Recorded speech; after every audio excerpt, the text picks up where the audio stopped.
I'm going to talk a little bit today about monitoring recovery. You've heard me talk about the Oura Ring, but I'm a gadget freak and I wanted to know how the info in the Oura Ring compared to other devices that have been tested in the laboratory.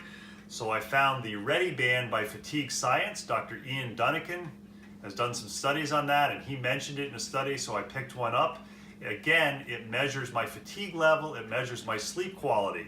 If a ring isn't for you, check out Readiband by Fatigue Science. If you don't like to wear a watch, you can also kind of swipe down and you can get the time on it so you can wear it as a watch. Like the Oura Ring, battery life is excellent. The app is really good. It's Apple compatible. I believe it's also Android compatible.